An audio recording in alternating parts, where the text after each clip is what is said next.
This might be of interest to somebody.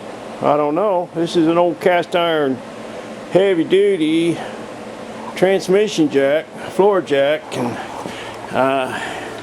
you know, it works. It'll crank right on up there.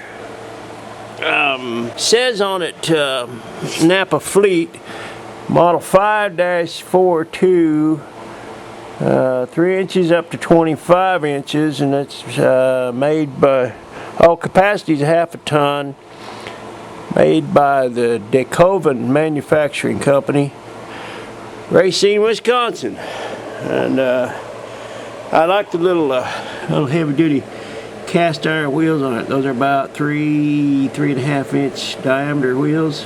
They got the little spokes in them. That's kind of cool looking. So I searched in the interweb and I couldn't find a picture like it. I couldn't find one like it anywhere.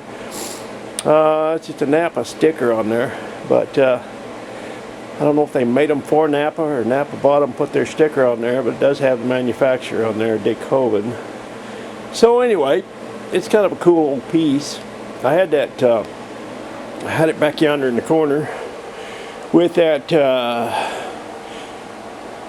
my 1954 Dodge Red Ram 241 Hemi on it.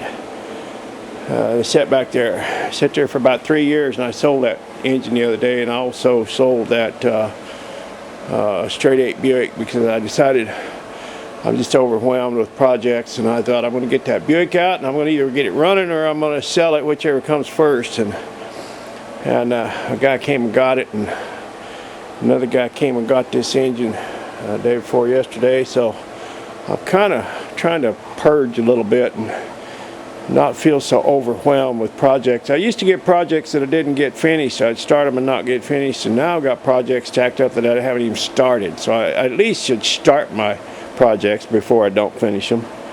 So that's that. But I did decide to keep the old lathe at least for a while. Y'all talked me out of selling that. That's a pretty cool piece, built 1900. So I don't know. I wouldn't mind having one a little bit smaller, but I don't know. It's nice to have that big swing. So yeah, I'm working on a little piece right now, as a matter of fact. All right, see ya.